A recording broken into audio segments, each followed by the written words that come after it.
Good morning भाई लोगों। सबसे पहले तो आप सभी को दिल से धन्यवाद कि आप लोगों ने मेरे को इतना सारा प्यार दिया है। अब आप पूछ सकते हो कि सोनू भाई आप इतने दिनों से कहाँ थे, क्या कर रहे थे, आपके साथ क्या हुआ क्या नहीं हुआ। तो भाई लोगों सच बता रहा हूँ, पिछले 60 दिनों से मैं अपने घर पर बैठकर रो रहा हूँ। बहुत सारी एंजाइटी फील कर रहा हूँ और बहुत कुछ हो रहा है, मतलब क्योंकि मेरी जिंदगी बर्बाद हो चुकी है। अब मेरे पास कुछ भी नहीं है करने को। क्या हुआ है मेरे साथ, कुछ अलग हुआ है मेरे साथ, जिस वजह से जो भी मैं था ना वो खत्म हो गया है।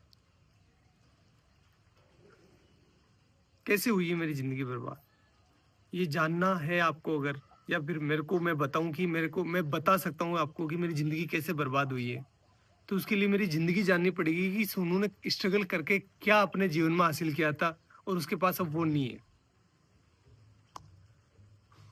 सोनू जिंदा रहने के लिए भी संघर्ष करा है सोनू भाई ने, जिंदा रहने के लिए। तो मैं बताता हूँ आपको कि मेरी जिंदगी कैसी थी, तब आपको भी समझ में आएगा कि मैंने क्या खोया है और मैं ऐसा क्यों सोच रहा हूँ कि मेरी जिंदगी बर्बाद हो गई है। और सबकी शुरुआत होती है मेरे नाना जी के घर से, वहीं से शुरू करते हैं।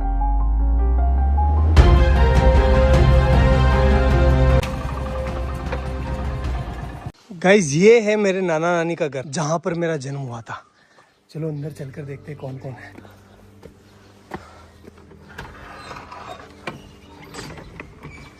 गाइस मामी है, मामी से बात करते हैं। दोग जी मामी कैसे हो? बढ़िया, ठीक। क्या कर रहे हो?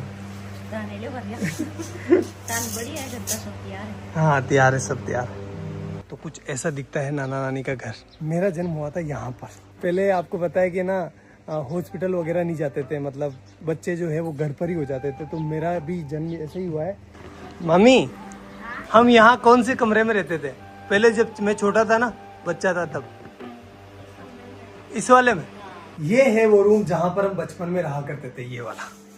देखो आप, ये देखो इधर इधर इधर इधर। इस वाले रूम में जो है भेड़ और बकरियों के बच्चे रहा करते थे, क्योंकि बाहर कुत्ते मार देते थे ना, इसलिए। और इस वाले पोर्शन में जो है मेरी बूढ़ी नानी, जो अब इस दुनिया में नहीं है, और मेरी मम्मी दोनों रहा करती थी। और यहीं पर हम जो है पले बड़े हुए हैं। एक्चुअली में हुआ क्या था गाइस कि यार वो एल्कोहलिक थे, थोड़ा सा उनकी हैबिट थी कि उनको नशा लग गया था। तो फिर वो हमारी टेक केयर नहीं कर पा रहे थे अच्छे से। तो नाना नानी ने ये रिस्पॉन्सिबिलिटी ली कि हम जो है इन बच्चों को पालेंगे, अदरवाइज इनका क्या होगा। तो उन्होंने हमें यहाँ लेकर आए और यहीं पर जो है मम्मी अपना काम करती थी, साथ ही साथ हमारा पालन पोषण यहीं हो रहा था। तो मैं एक लाइन बोल सकता हूँ कि अगर मेरे नाना नानी नहीं होते ना, तो आज मैं या फिर मेरे बहन भाई हो सकता है कि इस दुनिया में नहीं होते। गाइस देखो नाना जी का गांव कितना प्यारा है। खैर फिर वो टाइम आया जब हमें ये घर छोड़ना पड़ा, क्योंकि यार गाइस देखो नाना नानी कब तक पालेंगे, उनकी खुद की भी कोई जिम्मेदारी है, इसलिए फिर हमें यहाँ से जाना पड़ा। चलो अपन भी चलते हैं, लेकिन उससे आशीर्वाद ले लेते हैं। चलो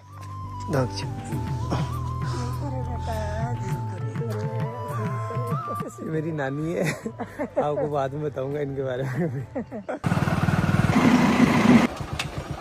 और अपने गांव आते ही हमें घरेलू परिस्थितियों के कारण अपने घर नहीं घुसने दिया गया, इसलिए हमने बड़े पापा की कोठी का चुनाव किया। म्याऊ म्याऊ।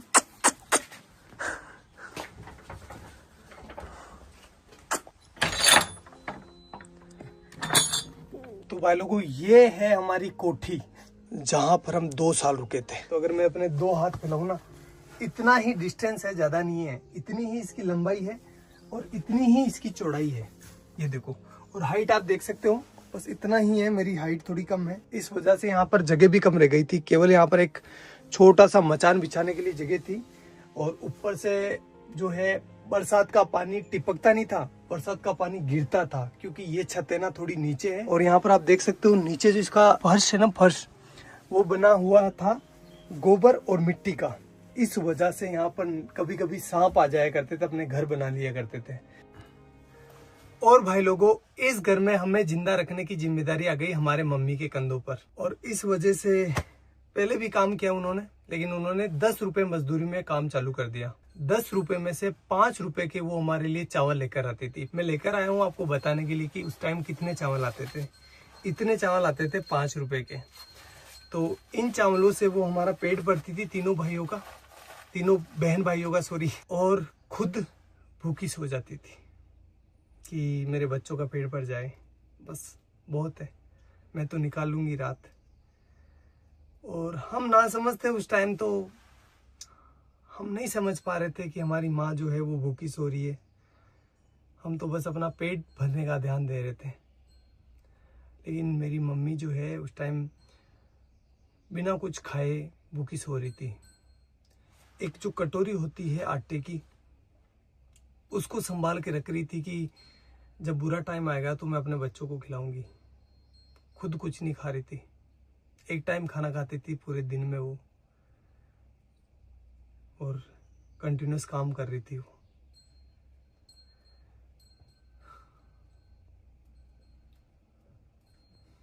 और ये सारी चीजें हम बच्चे नहीं समझ पा रहे थे, हमारा माइंड उतना डेवलप नहीं था कि हम ये इतनी भारी चीजें समझ पाए। हम तो अपना पेट भरते, खेलते और अच्छे थे। मम्मी को ही पता है कि वो हमें कैसे जिंदा रख रही है। मदर इंडिया, यही तो मदर इंडिया है। सारे दुख खुद रख लेती है और अपने बच्चों तक किसी भी प्रकार की प्रॉब्लम्स नहीं पहुंचने देती है। बाबड़ी कोई का लोन भी मांग बनेगी दान की जाती कड़ू कई मातीर गणा दौरा तेरा पड़िया। हाँ तेन गणा दौरा पड़िया रे भाई थारी मात तो सब्जी बेचती, लेडीज रहती, भाई दौड़ाती, तेन खुआती, बा भूखी रहती, भाई मार ससुरी भूखा। तना दूध पाइयो, तेन रोटी खुआई, गनी दोरी कमा कमारा, तमात का दान की जाती। हाँ ते भरा का केवन के ते बली दूध ने भरे क्यों, मैं ते दिए किस कोई केव गणा दौरा पहले तो बा। और भाई लोगों, इस वाली छत की ना एक स्पेशल कहानी है, बताता हूँ मैं आपको। पर मैं, मेरा भाई और मेरी बहन बैठे थे शाम को, और हम राह देख रहे थे कि हमारे लिए कोई खाना लेकर आएगा, क्योंकि हमारी मम्मी जो थी वो गांव चली गई थी किसी कारणवश, तो हमारे लिए खाना नहीं बना था उस टाइम। कोई भी खाना लेकर नहीं आया और हम तीनों बहन भाई भूखे ही सोए। यही जगह थी वो, सेम टू सेम। एक बात बताऊँ आपको, जब आप भूखे होते हैं ना तो आपको अच्छे से नींद नहीं आती। देख लेना एक बार। चलो मैं आपको अपनी बहन से मिलवाता हूँ। अगर भाई नहीं होता अपना तो अपन आज क्या होते हैं, कहाँ पर होते हैं? कुछ भी नहीं होते हैं, कुछ भी वजूद नहीं होता हमारा। जिंदा होते? नहीं हा? नहीं। भाई ने क्या किया अपने लिए? बहुत मेहनत की, बहुत हमें शिक्षित किया। बड़े भाई ने हमें सब कुछ सिखाया, सब कुछ दिया।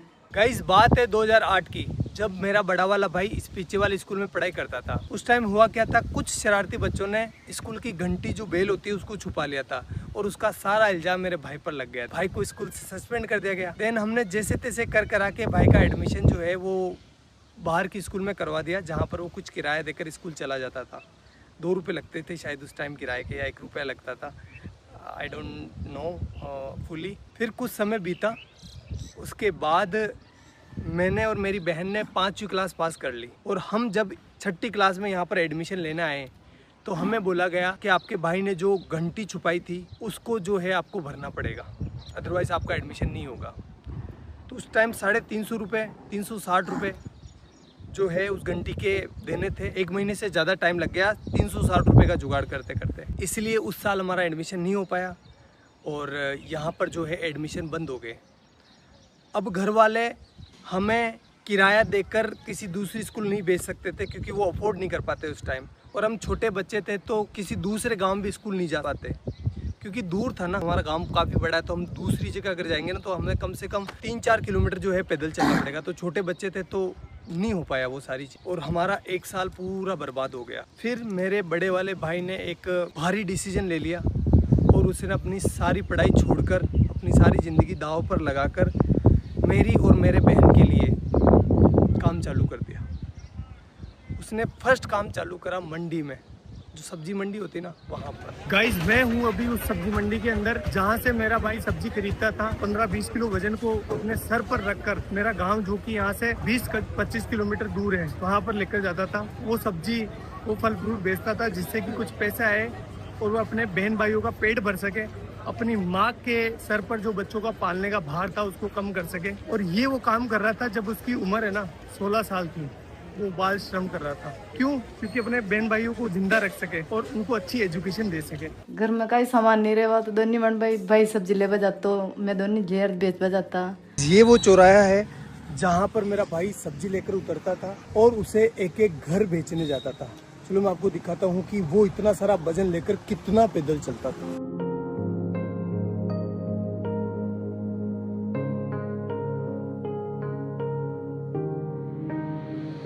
उस 20 किलो वजन को अपने सर पर रखकर इन घरों में घूम घूम कर सब्जियां बेचता था। इस काम में कुछ लोग पैसे नहीं देते थे, मतलब सब्जियां उधार ले लेते थे और फिर बोलते थे कल ले लेना, परसों ले लेना। भाई लोगों एक बार की बात है, सामने जो पाबूजी महाराज का मंदिर दिखाई दे रहा है ना, उनके बारे में मैं ऐसा बताया गया, जो लड़के बैठे होते हैं ना चौराहे पर, बदमाश नहीं बदमोश उन्होंने ऐसा बोला कि मेला है पाबूजी महाराज का, तो इस दिन इस डेट को पाबूजी महाराज का मेला है, तो तुम अपनी सब्जी और फल फ्रूट लेकर आ जाना यहाँ पर। तो हमने सोचा अच्छा है कि हमारा जो है फल फ्रूट बिक जाएगा और हमारा कुछ बेनिफिट हो जाएगा। हम आए तीनों बहन भाई, तो यहाँ पर आकर देखा तो कोई मेला नहीं था और उन्होंने थोड़े से हमसे फल फ्रूट ले लिए और हमको डरा धमका के भगा दिया। तो एट दी एंड धंधा जो है वो इतना अच्छा चल नहीं रहा था, इसलिए उस काम को भी हमें छोड़ना पड़ा। हमें नहीं, मतलब भाई को छोड़ना पड़ा।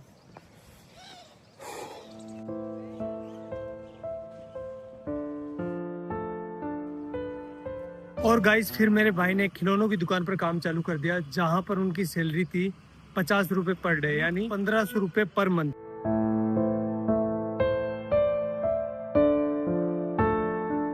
एक महीने बाद जब भाई की सैलरी आई तो उसने लगभग आधा भाग यानी 700 रुपए के आसपास मेरे और मेरी बहन के लिए बुक्स लेने में खर्च कर दिया, जबकि खुद काम पर फटे हुए कपड़े पहनकर जा रहा था। वो चाहता तो अपने लिए कपड़े ले सकता था ना, लेकिन नहीं लिए उसने। लेकिन हम खुश थे। क्यों खुश थे? क्योंकि पहली बार रजिस्टर आया था, पहली बार हेल्प बुक आई थी, अब हमारे भी अच्छे दोस्त बनेंगे। यार बुक्स अच्छी आती है तो दोस्त आते ही है ना, भाई तेरी हेल्प बुक दे दे, तो हमारा कॉन्फिडेंस है ना सीधा आसमान चला गया।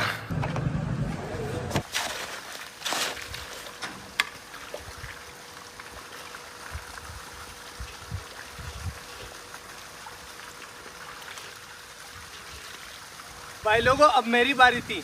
जो भी मैंने लिया है ना उसको वापस रिटर्न करने की, इसलिए मैं काम करने लग गया। साथ ही साथ अब बड़ा हो गया था, इसलिए मैं अजमेर वाली स्कूल में जाने लगा बस से, और वो भी साइंस बायो पढ़ने। तो बताता हूँ मैं आपको ये मैंने कैसे किया। गाइस ये जो सामने सीमेंट की फैक्ट्री देख रहे हो ना, इसकी दीवार बनाई है ये वाली।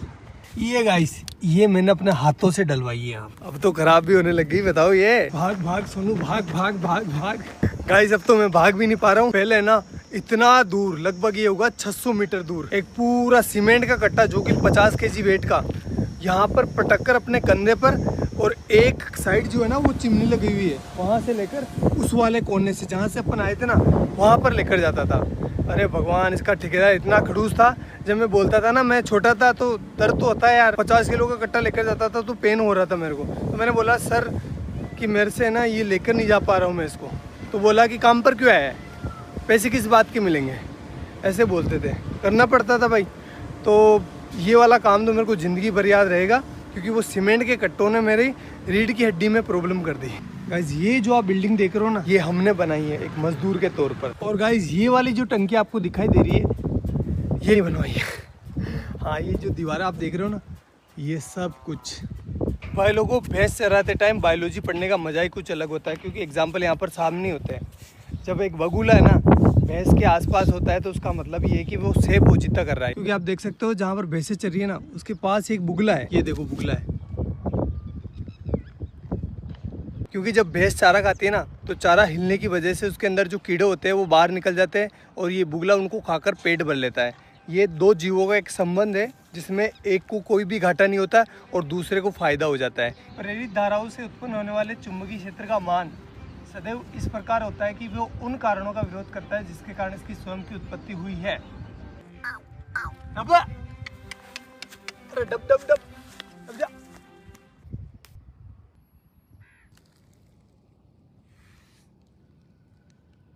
अब भाई लोगों, अब रिजल्ट का टाइम, लेकिन वो मैं यहाँ नहीं बताऊंगा, मैं बताऊंगा उस वाले पहाड़ के ऊपर। तो चलो चलते हैं। अरे काटे काटे है तो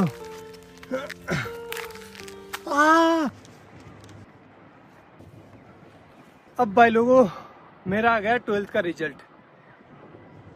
परसेंटेज तो कम ही बना है, फिर भी मैं आपको बता देता हूँ। ये देखो 77%, जिसमें से केमिस्ट्री में आए 93 डिक्टेशन और फिजिक्स में आए हैं 87 डिक्टेशन। भाई लोगों, ये मेरे परसेंटेज नहीं है, ये लेकर आया मेरे जीवन में कॉन्फिडेंस। अभी तक भी मेरे जीवन में कोई हार्ड काम आता है ना, तो मेरे को अंदर से आवाज़ होती है कि तू कर लेगा, डर मत, तू कर लेगा। लेकिन इस बार है ना, मेरे को सोनू का सूरज डूबता हुआ दिखाई दे रहा है।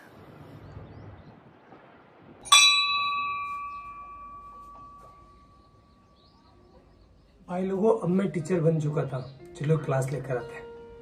हाइजेनबर्ग का अनसर्टेनिटी प्रिंसिपल, इसके बारे में अपन बात करने वाले हैं, ठीक है। चलो बताओ कहाँ पर जाकर लिखेंगे कि जब एक मार्कर मेरे हाथ से निकला ना, तो ऑटोमेटिकली आपकी नजर जो है मार्कर के ऊपर होती हुई आपको पता चल गया कि मार्कर कहाँ जा रहा है। इसकी पोजीशन पहले ये कहाँ पर है वो पता है, और इसकी स्पीड पता है, और ये किस डायरेक्शन में जा रहा है पता है, तो अपन इसका पाथ डिसाइड कर सकते हैं। एक इलेक्ट्रॉन को ये वरदान दिया है, भगवान ने ऐसा हाथ रखा, जा बेटा जा, इस दुनिया में जा, और तेरी है ना कोई इंसान एक टाइम पर ना तो तेरी पोजीशन मतलब दोनों को एक साथ पता नहीं कर सकता। फिर ऐसे करते करते मैं टीचर बन गया, और मेरे पास बहुत काम था। 3-4 कोचिंग ऑफलाइन जाता था, 1-2 ऑनलाइन थी, मतलब मस्त। और जो भी चीज़ें मैंने अपने परिवार के लिए सोची थी, भाई के लिए, मम्मी के लिए, वो मैं कर रहा था अच्छे से, कोई दिक्कत नहीं थी। उसी टाइम मेरे पास आया भैया का कॉल सीधा टीम से भैया का कॉल। इतना खुश हो गया था मैं यार, भैया का, इतने बड़े आदमी का कॉल डायरेक्ट आया था मेरे पास। तो फिर भैया का कॉल आया और भैया ने बोला मेरे को, सोनू यार हमारे यहाँ पर है ना एक साइंस की लड़के की डिमांड है, तो तू आ सकता है क्या। मैंने बोला ठीक है भैया, मैं कर लूँगा, कोई दिक्कत नहीं है। तो फिर मैंने वहाँ पर मतलब ऑफिस में पार्ट टाइम जॉब चालू कर दिया। 2-3 घंटे के लिए जाता था, केमिस्ट्री से रिलेटेड और फिजिक्स से रिलेटेड, मतलब ऑल ओवर साइंस का काम मैं संभालने लगा। और ऐसे करते करते करते करते 2 महीने निकले। 2 महीने के बाद भैया ने आगे से बोला मेरे को कि सोनू तो ऐसा कर, फुल डे ज्वाइन कर ले, सारा दिन काम कर, और पॉसिबल है तो कर ले।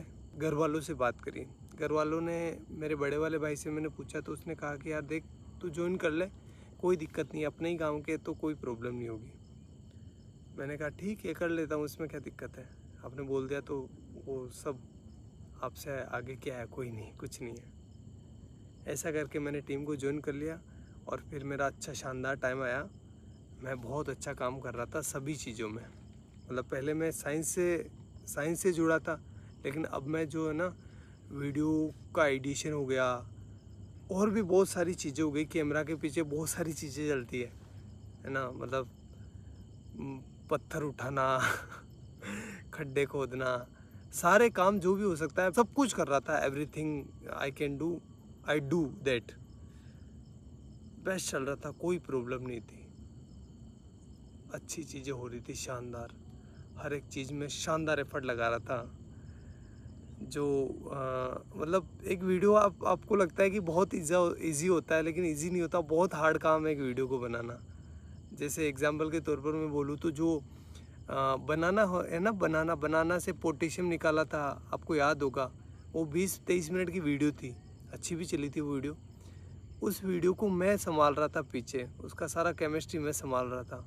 उस वीडियो को गाइस शूट करते करते 2 से 3 महीने निकल गए, इतना एफर्ट लगाया इस पर, और वो वीडियो चली भी सही, आपका प्यार भी दिखा उसमें।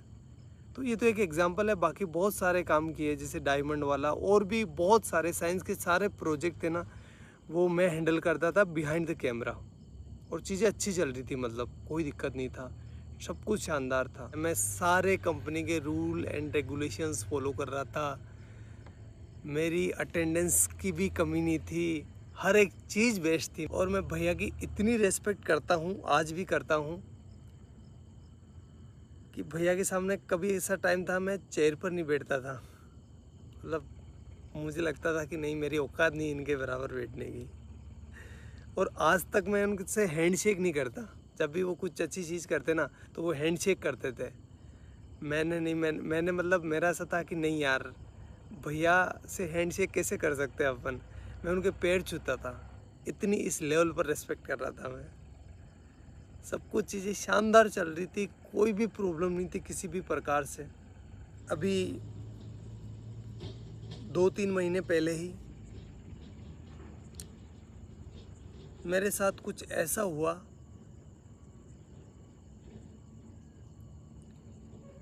कि मैं अब आपको बता नहीं सकता। मैं पता नहीं कौन सी ज़िंदगी से निकल के आया हूँ, मेरे ये दिन कैसे निकले हैं मैं ही जानता हूँ। वो तो आप लोगों का प्यार है और घर वालों का प्यार है, लेकिन मैं एक बहुत हार्ड टाइम से निकला हूँ। तो मैं कुछ बोलकर क्योंकि मेरी मेंटल हेल्थ और मेरी इमोशनल हेल्थ दोनों ही ठीक नहीं अभी। मैं और इसको ख़राब नहीं करना चाहता। और अब जो है मेरी ज़िंदगी ख़राब हो गई है, बर्बाद हो गई है पूरी। ना तो मैं टीचिंग का रहा, ना मैं यूट्यूब का रहा। और सच बता रहा हूँ भाई लोगों, कुछ लोगों के मन में कुछ भी आ सकता है, लेकिन मैंने किसी को धोखा नहीं दिया है। मैंने सिर्फ एक बार मौत को धोखा दिया था, जब मेरे को पानी में फेंक दिया गया था, छोटा था तब। तो उस टाइम मैं मरने से बचा था, बड़े वाले भाई ने बचाया था मेरे को। तो उस टाइम मौत को धोखा दिया है मैंने। बाकी मेरी ज़िंदगी में मैं किसी को सोच भी नहीं सकता। मतलब मेरी ज़िंदगी ख़राब हो गई है, पूरी बर्बाद हो गई है, मैं कहीं का ना रहा।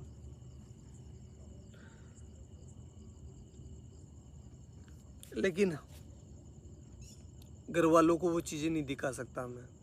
वो मेरी वजह से परेशान हो रहे थे, और आगे से मैं रहूँगा भी नहीं। ना तो आपके सामने रहूँगा, ना घर वालों के सामने रहूँगा। और साल भर तक मैं ट्राई करूँगा, अगर मेरे से ये हो जाता तो ठीक, अदरवाइज़ मैं जो है वापस अपने एजुकेशन फील्ड में चला जाऊँगा। और साथ ही जो है अपनी एजुकेशन को भी सुधारूँगा। और साथ ही ये करके देखना पड़ेगा, सिचुएशन ऐसी हो गई है कि मेरे को करना पड़ेगा, क्योंकि मैं क्या करूँगा अब। और आगे आने वाले टाइम में बताऊँगा मैं आपको कि मेरे साथ क्या हुआ है, लेकिन अभी मेरे को माफ़ करना, मैं नहीं बता सकता। मैं वापस वो डार्क टाइम नहीं देखना चाहता। आगे जाकर बताऊँगा, मैं पक्का बताऊँगा, लेकिन अभी नहीं। हाथ जोड़कर रिक्वेस्ट है।